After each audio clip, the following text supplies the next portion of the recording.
ខ្ញុំលួចស្រឡាញ់ដល់ហើយមុខក្រាំងហើយគេមិនឆ្លើយធ្វើឲ្យខ្ញុំចាប់អារម្មណ៍ម៉ូតូជិះកាត់ផ្ទះគេមួយថ្ងៃ20ជុំឃើញដំបុកទាំងចង់យំចិត្តខ្ញុំត្រេកអមលេះទេហើយលោកឲ្យលោកអើតាមអួយតិចមកលោកសុំជួបមុខតិចមកឡាញ់គេស្រឡាញ់គេដល់បងចឹងហើយដល់ពេលក្រោយគង់តែផ្លាស់ប្ដូរកង់ឡើងសឹកអស់ឲ្យម៉ូតូជីជ្រងោអត់តាមរោបស្រឡាញ់គេដល់បងចឹងហើយដល់ពេលក្រោយគង់តែផ្លាស់ប្ដូរកង់ឡើងសឹក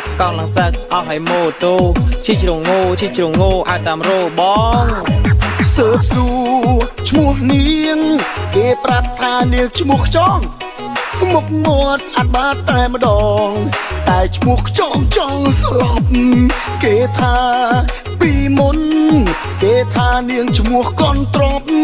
តែលើបដូរឈ្មោះហៅជាប់គេហៅអូនថាអូនខ្ចង់អូនហើយអូនគួរអាណិតអូនឯងដល់ឲ្យមុខស្អាតបាតទៅដាក់ឈ្មោះអញ្ចឹងលយលោកសបាយទេលឺឈ្មោះគេអញ្ចឹងកវីក្បាលស្ងាត់ជើងមិនស្ដី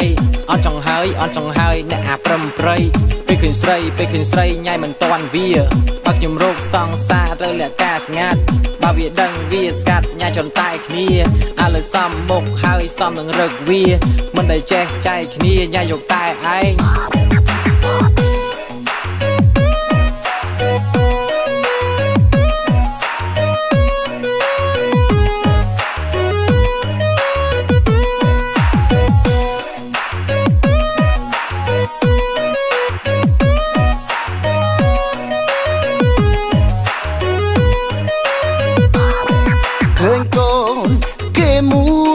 ខ្ញុំលួចស្រឡាញ់ដល់ហើយមុខក្រាំងហើយគេមិនឆ្លើយធ្វើឲ្យខ្ញុំចាប់អារម្មណ៍ម៉ូតូជិះកាត់ផ្ទះគេមួយថ្ងៃ20ជុំឃើញដំបុកទាំងចង់យំចិត្តខ្ញុំត្រេកអមលេះទេហើយលោកឲ្យលោកអើតាមអួយតិចមកលោកសុំជួបមុខតិចមកឡាញ់គេស្រឡាញ់គេដល់បងចឹងហើយដល់ពេលក្រោយគង់តែផ្លាស់ប្ដូរកង់ឡើងសឹកអស់ឲ្យម៉ូតូជីជ្រងោអត់តាមរោបស្រឡាញ់គេដល់បងចឹងហើយដល់ពេលក្រោយគង់តែផ្លាស់ប្ដូរកង់ឡើងសឹកអស់ឲ្យម៉ូតូជីជ្រងោអត់តាមរោបងសើបសួរឈ្មោះនាងគេប្រាប់ថានាងឈ្មោះខ្ចង់មុខមាត់ស្អាតបាតតែម្ដងតែឈ្មោះខ្ចង់ចង់ស្លាប់គេថាពីមុនគេថានាងឈ្មោះកនត្រប់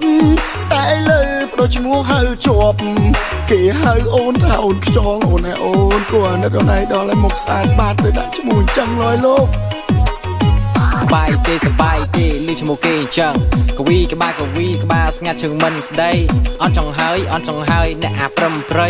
ពេលឃើញស្រីញ៉ៃមិនតាន់វាបើខ្ញុំរោគសង្សារត្រូវលក្ខការស្ងាត់បើវាដឹងវាស្កាត់ញ៉ៃចន្តែគ្នាឥឡូវសំមុខហើយសំនឹងរឹកវាមិនដែលចេះចែកគ្នាញ៉ៃយកតែឯង